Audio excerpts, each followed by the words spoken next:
One of the biggest things that I think really has exploded in the last 5 years is this concept of neuromodulation. It's existed for centuries. If you meet any pain doctor, you go to any pain talk, they'll always talk about, I believe it's in ancient Egypt, or in some ancient civilization, they used, electric eel, to treat folks who had foot pain. And they would find the eel in the lake, and then essentially deliver electrical stimulation. So now we do that in the form of implanting electrodes in the epidural space with spinal cord stimulation, peripherally with peripheral nerve stimulation. And really what I'm interested in is understanding the activity in the brain. So directly implanting leads in the brain to not only understand where pain is being processed, how it's being processed, but where we might find useful targets to stimulate electrically to treat pain that's really been refractory to any other treatment whatsoever. And now, from San Francisco and the UCSF Rosenman Institute, the Health Technology Podcast, with your host, Christine Winoto. Hello, everyone. I hope you and your family are safe and healthy during this unprecedented time. Through this podcast, we hope that it will help you all stay informed and make you feel connected. Our guest today is Dr. Prasad Shirvalkar, a neurologist and pain medicine specialist at UCSF. I talked to him before the COVID-19 pandemic broke, and I would like to share our conversation with you. Prasad treats chronic pain patients with a full spectrum of care. On the conservative end, he does prescribe medications and nerve blocks, but he also uses advanced therapies such as implanting electrodes in the spinal cord and brain to relieve pain directly by electrical signals. In his research, Prasad tries to record and understand how patients experience chronic pain, especially for those with post-stroke and phantom limb pain. At the same time, he's trying to customize electrical therapies for each patient. He is currently running clinical trials with his UCSF colleagues, Doctors Eddie Chang and Phil Starr. The outcomes of these trials could help improve the quality of life for millions of people around the world. I hope you enjoy our conversation, and if you like what you hear today, please subscribe to our series on Apple Podcasts. Well, welcome, Prasad. Thank you for joining me today. I want to share with everybody the work that you've done here at UCSF. Maybe we can start from a little bit about your background before you come to UCSF and what you do here at UCSF. Sure. Thanks for inviting me. So I'm a neurologist and I'm a pain specialist at UCSF. And initially, I came here 3 years ago, actually, for my fellowship in pain management. Before that, I really was kind of a lifelong New Yorker. So believe it or not, I spent almost 17 years with a couple of breaks living in Manhattan, Brooklyn, and other parts of New York. I went to undergrad, medical school, graduate school, residency, and postdoc in New York City. And I'm pretty sure I hit all the major medical centers. Yeah, I know. I noticed that. Funny. You've been like in the Mount Sinai. Yes. Rockefeller. Cornell. Sloan Kettering, and the New York Presbyterian System, Columbia for a short while, and NYU. And it's like time to move to the other corner of the country. Yeah. So, but you're saying that you're a neurologist, but you're also special in pain, but you're in the department of anesthesiologist. You're also an anesthesiologist. Like, what is a pain doctor? Right. That's a great question. So that's a good question. I basically am in the Department of Anesthesiology because historically pain management has been a field in which interventions or even medications are given to help people feel analgesia or reduced pain. This is most commonly done during surgery, right? That people, anesthesiologists administer anesthesia, so people are unconscious or at least insensitive to pain. Because historically of the procedures that anesthesiologists are comfortable with, epidurals, nerve blocks, these departments really became subsumed under the Department of Anesthesiology. So I'm not an anesthesiologist. I really am a neurologist. And frankly, it's interesting. But when I was in residency in New York, there was a little bit of pushback from my colleagues in neurology about me going into chronic pain.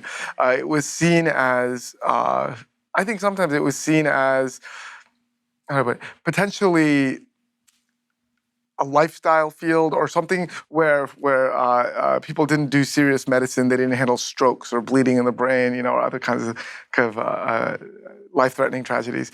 But for me, I wanted to focus on the quality of life, and I made a decision that saving lives is it's good and fun, but really, if once someone's alive, improving their quality of life and maximizing their ability to appreciate and take advantage of kind of their abilities, it was where I wanted to focus.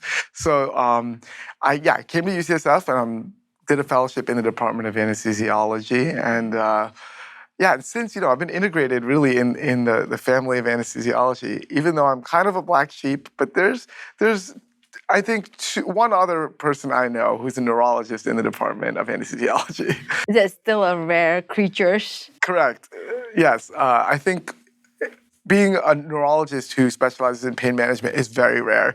I think in the country there are less than 20 that I know. So right now when patients have pain, because it's not that many in the country, they don't think about, I need to go see a pain specialist. They usually go to doctor. At what point do you see the patient? Yeah, so I see a patient essentially if they've had pain for more than 3 months and it's unremitting. So that's kind of the definition of chronic pain.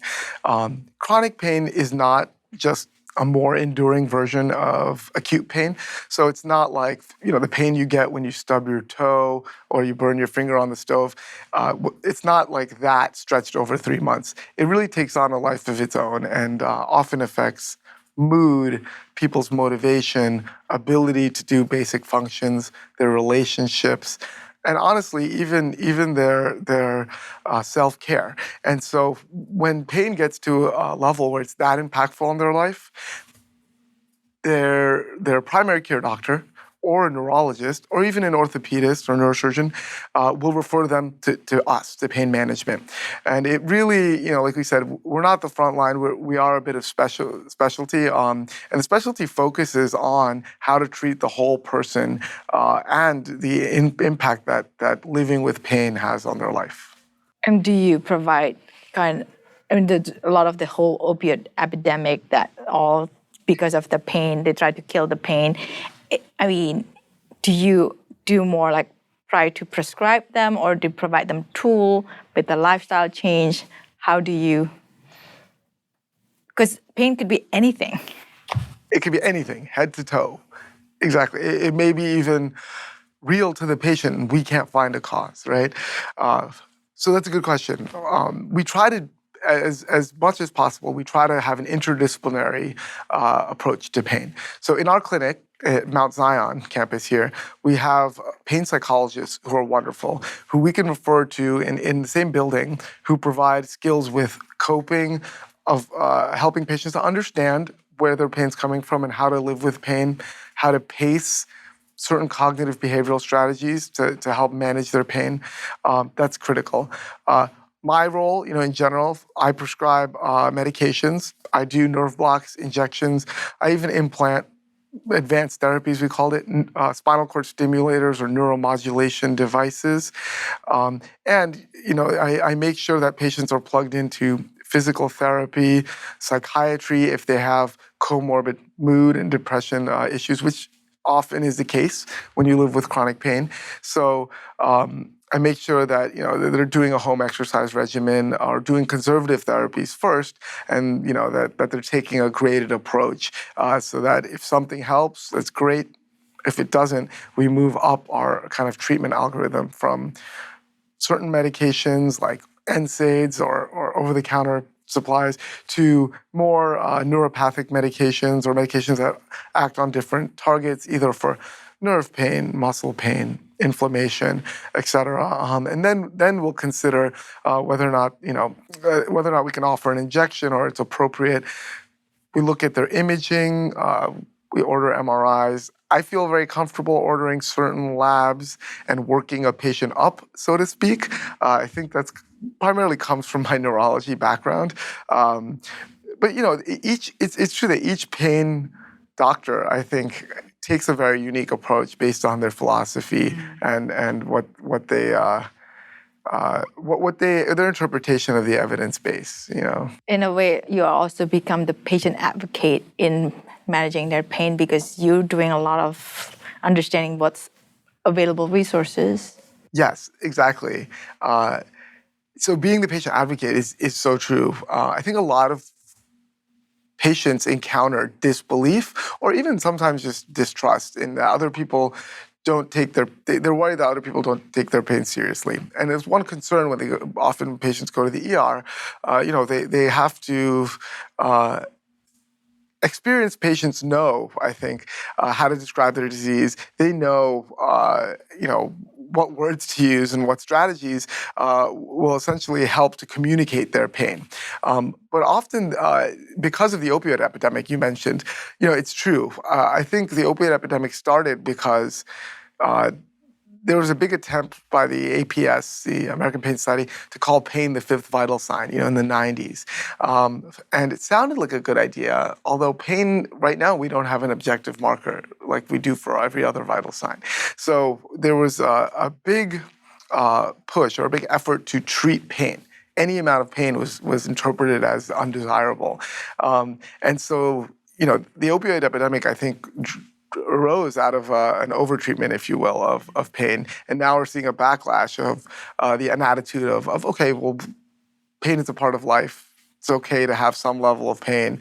We basically want to be safe, and we want to help you to reintegrate into the aspects of your life that pain's affecting. Being an advocate for the patient is important because it's educating them, but also really understanding their values and their goals and coming up with a treatment plan that really aims to their goals and values and not so much what I think should be what I think is a treatment or a cure. Yeah. Because I think as a patient, sometimes you feel that you felt the pain, but it's hard to communicate that pain level. People always ask, what's your pain level? 1 to 10. And of course, you never experience 10 for other people 10. All of a sudden, you're 10. Maybe that your 10 is not the 10 like other people 10. How do you manage that subjectivity and believe the patient? Yeah, that's an excellent question. It's one of my favorite concepts because it's so funny. Is this scale? People use it in different ways, right? So when we say to somebody, tell me what your pain is from a 0 to a 10, 0 being no pain, and 10, this is variable. Some people say the worst imaginable pain possible. Does that mean that if your imagination is better than mine, that your pain's going to be less? Effectively, it does, right? But you're right, the subjectivity is inherent in the way that we define the scale.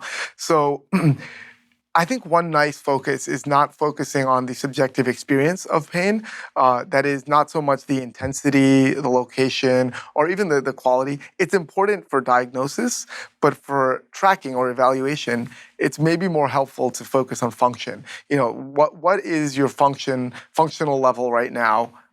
Climbing a stair of flights. How far can you walk before pain really starts to affect you? How many days a week do you have pain that keeps you from leaving the house? And working on these metrics to reduce the disability is a little bit more tractable and less subjective. That makes more sense. Yeah. Is that a standard procedures now, or because I felt like when I see a doctor, they always ask, "What's your pain level?" That was pretty much it. It should be standard procedure. I think it's not. And the truth is, for something to be, I think, impactful as a standard procedure, it needs to be in the front line, needs to be in the emergency room, needs to be in the primary care office. But they often just don't have time to explore these other, dimensions of pain. So it's standard practice pretty much for pain doctors. So if you go into the office, I'll still ask you what your pain number is, but then we'll dive deeper. This is interesting because it poses a unique problem when you do research on pain, really trying to come up with an objective measure of pain is kind of critical to the scientific study of pain. Yeah, right. In animals, you can count how many times the rat withdraws his paw from a sharp object or a needle. But in humans, you can have similar behavioral observation, but being able to talk and having personal thoughts complicates things a lot. So one of the ways, in research that we've tried to come around this is to use multiple different pain scales that measure different dimensions of pain. Okay, explain to me what does that mean? All right, yes. So I like to think of pain as kind of a triangle. And this comes from this concept of pain having three dimensions, like a triangle, comes from early work by these scientists, physicians, Melzack and Wall. But the idea is generally that there are multiple systems in our brain that modulate how we experience pain subjectively. So pain may be the most important environmental, or how to put this, pain may be the most important adaptive signal for surviving in the environment, right? For getting away from noxious or harmful things and really escaping to safety. Pain is like one of the most hardwired experiences in the brain. So there are naturally have, I think, developed circuits in the brain that map to or relate to different dimensions. The most understood or most studied dimension is somatosensory. Where's the pain? How intense is it? Is it burning? Is it dull? Is it stabbing? That we call kind of the somatosensory or the discriminatory aspect of pain. Another dimension is what people call the affective or the motivational dimension. People think of this as the influence that pain or the influence that living with pain has on your mood, on your motivation, on your relationships, the influence that it has on regulating states of anxiety, irritability, and really kind of your perspective and attitude towards what's possible, what's not. And then, there's a third dimension, which is a cognitive dimension of pain. And I think this is much less understood. But pain certainly has an influence on attention. So when you're in pain, it's really hard to pay attention to other things. So there's that cognitive influence of inattention. People who live with chronic pain have memory deficits. They have difficulty remembering things like episodic memory, like where they left their keys, often forgetting how many times a day they have to take certain medications or the names of medications. And so it influences, you can imagine, their ability to even treat the pain. So there's that cognitive dimension, affective, and then somatosensory. So the question is, how can we treat pain? Opioids in general have been used because not only do they help the affective dimension, the somatosensory dimension, they really do affect the affective dimension. They make people feel better. And so when you feel better or in a heightened mood, that's going to be rewarding. And so I think that's one of the reasons that it's been successful. Instant gratification. Yes, I like that, exactly. Instant gratification. And gratification really on multiple dimensions. So you're like, oh, this is doing a lot for me. Because I think every time when people go see a doctor, then the doctor can cure them. It's like amazing. Right, exactly. So it's interesting because I really think of chronic pain not so much as a disease, but really as kind of it's a disability. It's people think of it as a handicap that they adapt their life to, and I like to think of it as you can live with this disability and you can make it workable for you. And so in many ways, even physiologically speaking, I think chronic pain, instead of being like a mental disorder or a disorder of perception, it's really almost a neurodegenerative process. Your brain changes over this time. Certain brain areas shrink, other ones grow.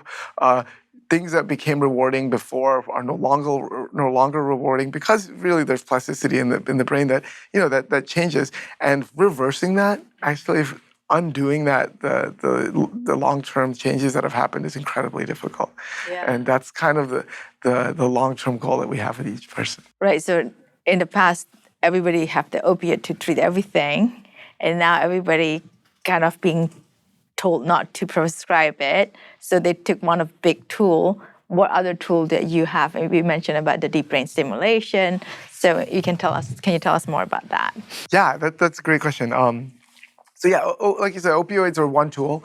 They're very effective. They have very severe harmful effects, and often it's hard to predict, who it's going to harm, even though there are tools that are somewhat sensitive.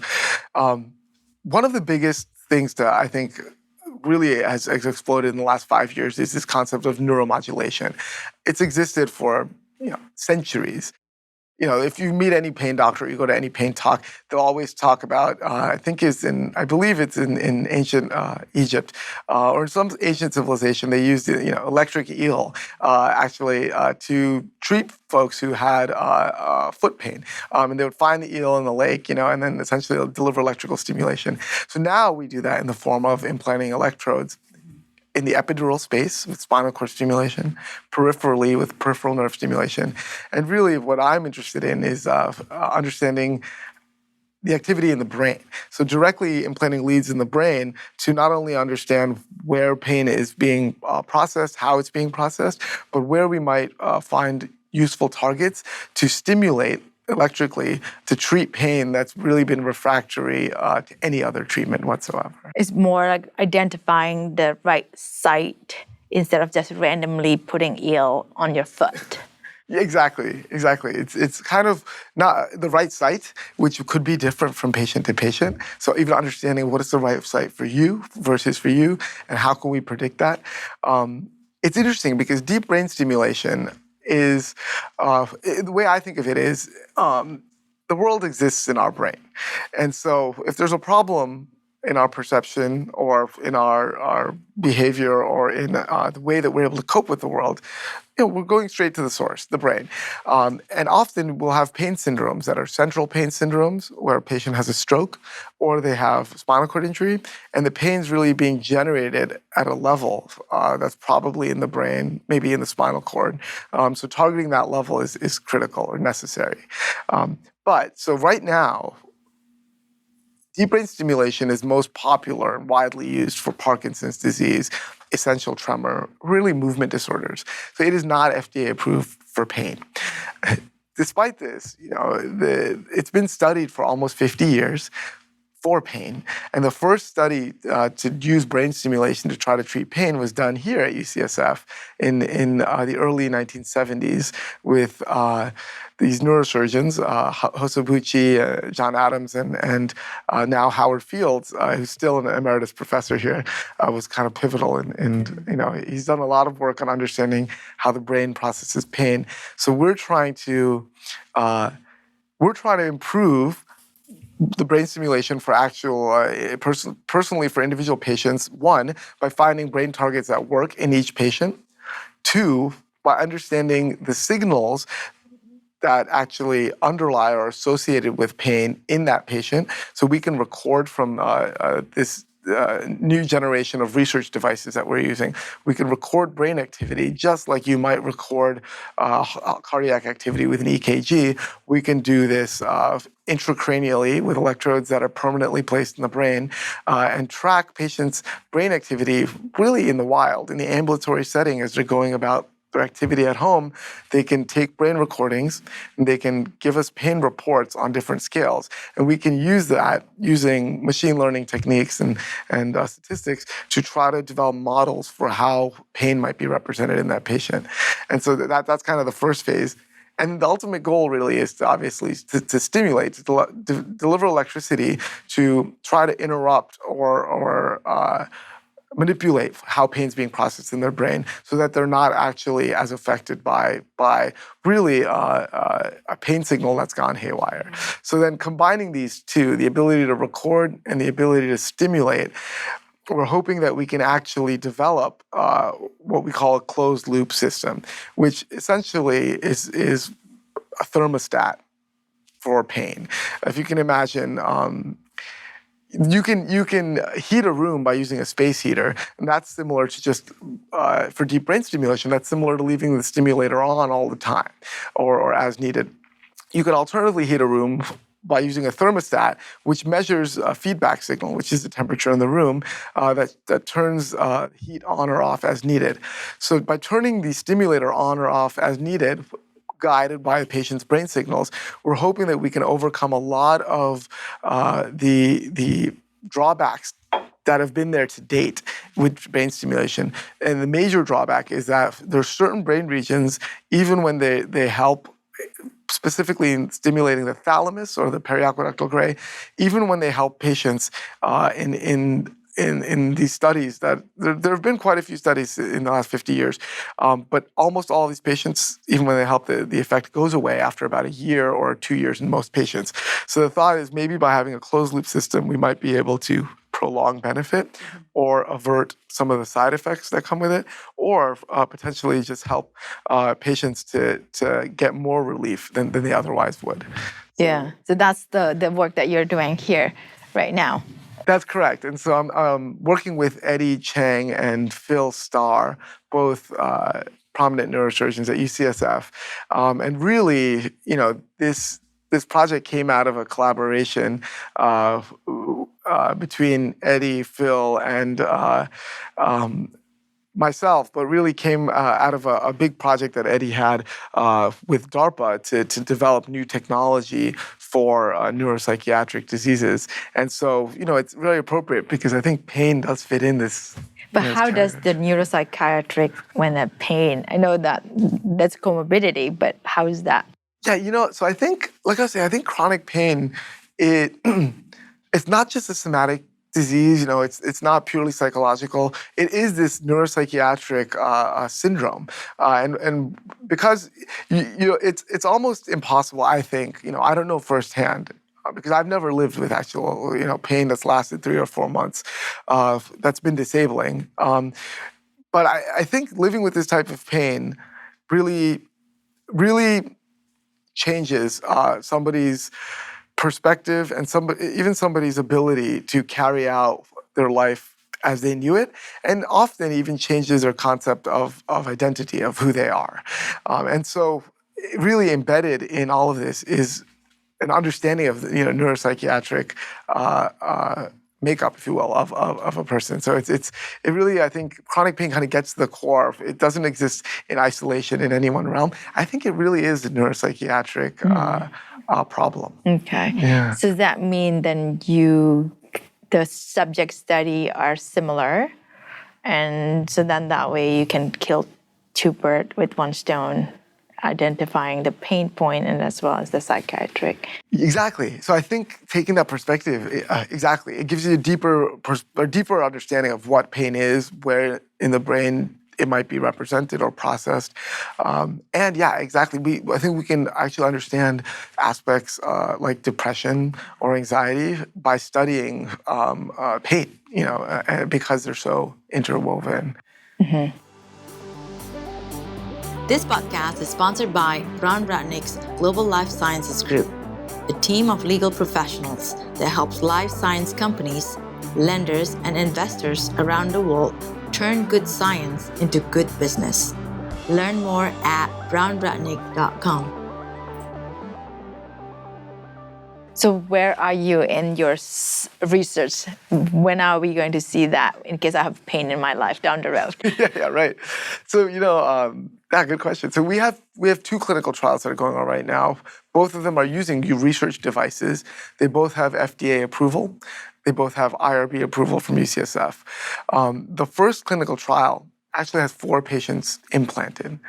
It's a huge trial, and it's only 4 patients. It's exciting. Yeah, right. And then, so you can imagine these are folks who unfortunately have been living with pain for many years.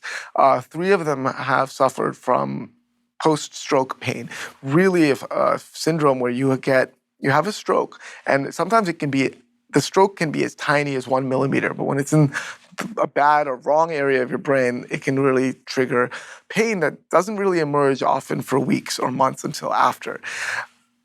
There's a 4th patient who has phantom limb syndrome. So she had an amputation, and she basically has pain in her phantom foot. And so these patients have tried everything, right? And really nothing has helped. So they enrolled in our trial and have electrodes implanted in their brain. And what we do is we currently record brain activity from them multiple times a day and try to build decoders for their individual pain state. Then what we do is we actually try to find stimulation parameters that will help their pain. Some of these patients have gotten mild benefit. We've seen profound effects in one patient from time to time. The goal is how can we generalize that and actually take the benefit that we've been able to see rarely or at times and apply that to more people. So that's 4 patients. 2 of them live not in the Bay Area. One of them's in Denver and one of them's in Detroit. And so I joke about this, but a common obstacle in the trial is getting past TSA, and just getting because you have something in the brain. Right, for the patients to travel, and then me lugging around my laptops and all the devices when I go to Denver or I go to Michigan. So it's quite an involved trial. We're funded now by the NIH. And we actually have a grant from the HEAL initiative for the second clinical trial. And the second clinical trial is using the next generation system. It's made by Medtronic, but it's nice because it allows us to actually stream brain data almost 24/7 the way you would maybe with a Fitbit that you're wearing that's syncing to your phone automatically. These patients are able to have a remote that can allow their brain to essentially pass data to a tablet that goes to the cloud. It's all secure and it's encrypted. And basically, this device, we're starting a new trial where we will actually screen patients and screen brain regions within each patient that we think are most likely to help. So patients who are living in chronic pain, and we have people reaching out to us from already 25 states, including Oklahoma, Texas, Louisiana, and we're actually recruiting from all over the country. And the goal is really to find individual patients that are able to do the large tasks that are asked of them, because some patients report their pain 8 times a day and take these brain recordings. And so we'll have an inpatient trial where there will be they'll be implanted with electrodes in their brain for a period of about 10 days. This is actually common practice for epilepsy. If you have refractory epilepsy and you want to map out where the seizure's coming from in the brain, Dr. Eddie Chang does a lot of these surgeries at UCSF to really put temporary electrodes in a patient's brain to see where the seizures are coming from to guide future surgery or therapy. We're doing this for the first time ever in patients who don't have epilepsy, which is really in patients who have chronic pain, to find out what are the best brain regions to reduce pain for that patient. And then if we find that or we're able to actually accomplish something in 10 days, then they move on to have the device permanently implanted, and then we follow them for 2 years. And the permanent implant purpose is to map the brain or to stimulate the brain? Both, actually. Yeah, the end goal is obviously to stimulate the pain to see if we can afford them some relief. In the process, the goal is to map the brain so we can better understand how the brain's processing their pain, which in turn might guide our stimulation and how we actually explore the parameters that might, actually have an effect. So when you're designing a stimulator or when you're designing an algorithm, there's so many degrees of freedom. You can imagine it's kind of like it's like generating a waveform, for engineers, or it's like in the simplest term, it's like if you have a light bulb and you just want to figure out, you have a strobe light and you want to figure out how do you want that strobe light to appear.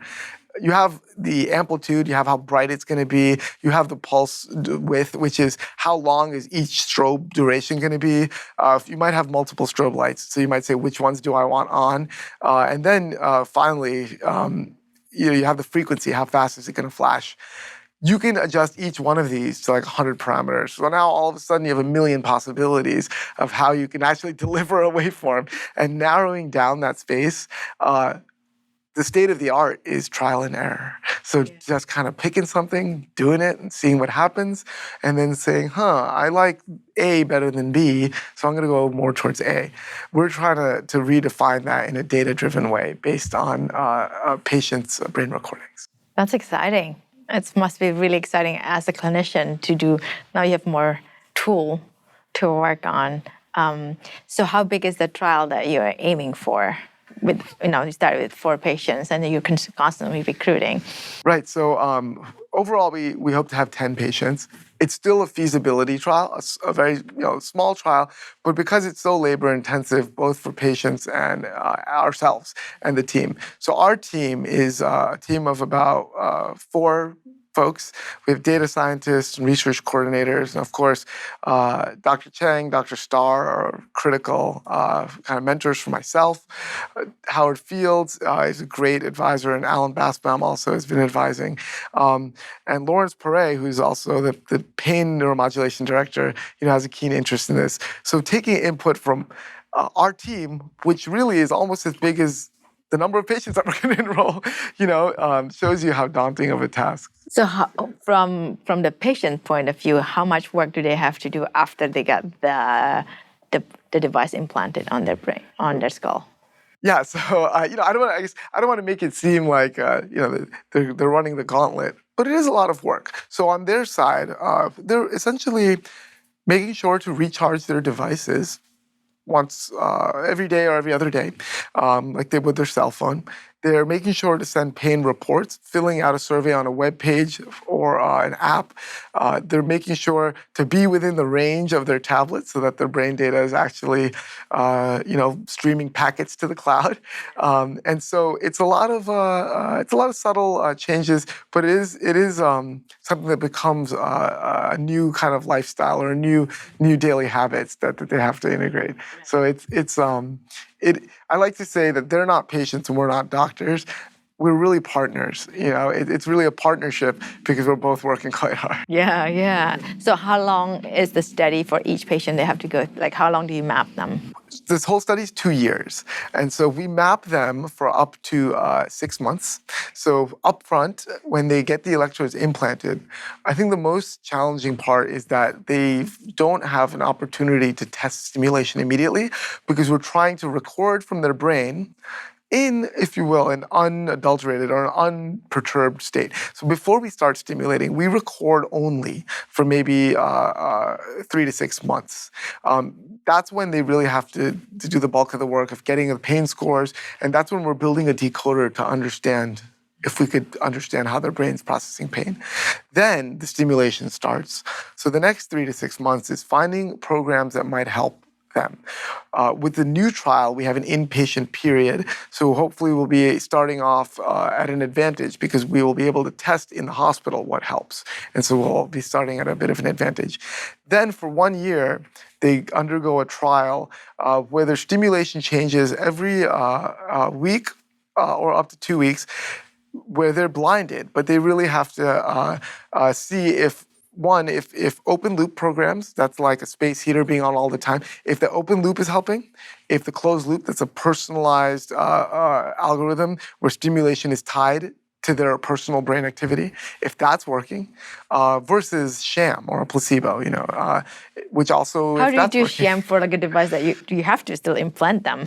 So exactly, we don't instead of using sham as an arm, we have the patients trial 1 or 2 weeks of a program that they don't know, is what it's doing. So the sham, it would be they're expecting that there's some stimulation, but in reality there's no stimulation.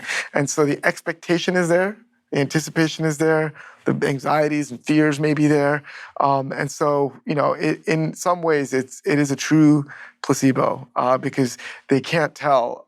They usually cannot tell when it's on or off, with some few rare exceptions that we have tried to avoid. That's really exciting. Do you see that this new approach that you're working on has been adopted with many other researchers in different parts of the country? competition. Yeah, it's funny. Springing off the DARPA model, it's competition, but it's also collaboration. We call it co-opetition. Yeah, so it's there are many teams, probably 6 or 7 teams, at least 4 teams in Mayo Clinic, at Brown, at the University of Florida, and University of Washington that are using similar devices as us. So we really collaborate with them. And Phil Starr's team, his lab has done a tremendous job they've really been the pioneers of developing all the code and the workflow for these devices, which everyone else is learning from and really can benefit from. So he's got this initiative called the Open Mind Group, and it's really a collaboration of all the investigators around the country trying to develop code and methods that we can all learn from. There are groups. No one I know that's doing it for chronic pain, however. It's most commonly for epilepsy or movement disorders. So that's why we really have kind of a unique opportunity. Mm-hmm. Yeah, no, this is exciting. I feel like until you went through chronic pain, you don't know how nice life you had. Yeah, it's true, right? You never appreciate something until it's gone. Yeah, until it's all gone. All of a sudden, you feel your toe all the time. I think that's what it is when you feel pain. All of a sudden, you realize that part of your body exists. Right. And one of the best, I love this analogy because one of the best description of when I was in med school of palpitations, we're like, what is a palpitation?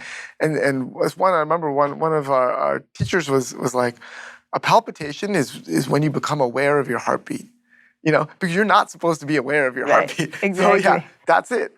When you gains awareness, that's palpitation. Right. When your toe you become more aware of it than you normally should. That's classic chronic pain in a way. Yeah. It's just like it's funny because you're not supposed to remember that you have your body parts. Yes, exactly. And it's, what is it? Youth is wasted on the young. That's when there's this great quote. I can't remember where it comes from. When we're young, we all have the blissful unawareness, of our bodies. And as we age, we start to become more aware. That's why we all become grumpier old person as a result of that. Yeah, exactly. So it's good. Grumpiness helps me to relate. So that's a great, technological solution, and in terms of like the prescription, I think a lot of the drug companies trying to sell more of that. Do you foresee that is something that can be used more in combination, or do you think targeted? Because I think drugs tend to be more systemic than device. Yes. In that way. Yeah, absolutely. I would definitely say it's in combination or complementary to devices. One, I think drugs will always be important. You're right. There are often systemic side effects, that you may not get with optimized devices, spinal cord stimulation or brain stimulation, but they have side effects too. The other thing with drugs, there are a lot of targets that we don't know or potential mechanisms that we haven't discovered that will be really useful. If we could make an opioid that wasn't addictive, that would be phenomenal, right? And so everybody tried that. Yeah, exactly. Yeah, exactly. But in a way, also it depends on what the patient wants. I think some patients want to take drugs and don't want injections. They would never think of a device in their brain. Other patients really don't want to take drugs. I have patients who've come to me who said they want a brain stimulator before they tried Tylenol. I literally had one patient, and I was like, I'm sorry. How did that patient know about brain stimulator? She found us on the internet. Dr. Google. Yeah, exactly. We love Dr. Google. Exactly, yeah. Dr. Google, she's, very smart. Yeah, very smart. Knows everything. Exactly. So I would make sure that we got all the time. No problem. But this is great. Well, thank you so much for sharing with me about your work and educating me about pain. And good luck with the trial. I'm looking forward to see the outcome. And thank you. All right. Thank you so much. And thanks for the opportunity for sharing. And I do want to say, I think brain stimulation is going to be instrumental, or it's going to be, how do I put this? It's going to be a game changer for how we understand the brain. In the future, I think things are going to be non-invasive and things are going to be faster and slimmer and less messy. But doing the hard, messy work now it's so critical. Oh no, I'm hoping that this is something that I will have down the road when I'm old and in pain. I'll be here for you. Thank you so much. Thank you. Thank you for listening today, and don't forget to subscribe to our podcast on iTunes.